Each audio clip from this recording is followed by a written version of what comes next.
பாபா, உங்களை நாங்க தான் நல்லபடியா பார்த்துருக்கணும். நாங்க பார்க்காத எங்க தப்பு தான். எங்களை மன்னிச்சிருங்க. இனிமே உங்களை பத்திரமா நாங்க பார்த்துக்கிறோம். அப்பா, நல்ல வேலை சரியான நேரத்தில் வந்து உங்களையும் அம்மாவையும் காப்பாத்திட்டோம். அப்பா, உயிருள்ள ஒவ்வொரு ஜீவனுக்கும் அவங்க அப்பா அம்மா தான் சாமி.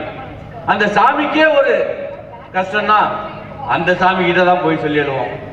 நீங்க வந்து அப்பாவும் அம்மாவும் சாமி இல்லப்பா, அதுக்கு மேல எங்களுக்கு தெய்வமான தெய்வம் அப்பா. நீங்க அதுக்கு மேல எத்தனை லட்சம் செலவானாலும் உங்களை நான் காப்பாத்தி வச்சுக்கிறேன்ப்பா. ஆனா அப்பாவும் அம்மாவும் நமக்கு என்னைக்குமே மரமா வந்த சாமி நாவீங்க. நீங்களே நம்ம கடைசி வேலும் கை காப்பிடாம பாதுகாக்கணும் தான்.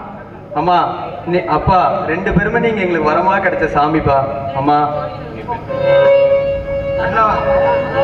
நீங்க வரமா வந்த சாமின்னு நிரூபிச்சிட்டீங்க. அண்ணி, நீங்க வரமா வந்த சாமி. என் வாழ்க்கையும் என் பையன் வாழ்க்கையும் நல்லபடியா காப்பாத்தி விட்டீங்க. அம்மா, நாங்க பண்ணது எல்லாமே தப்பு. எங்களை 2 பேரும் மன்னிச்சிருங்க. ஆசீர்வாதம் பண்ணுங்கப்பா.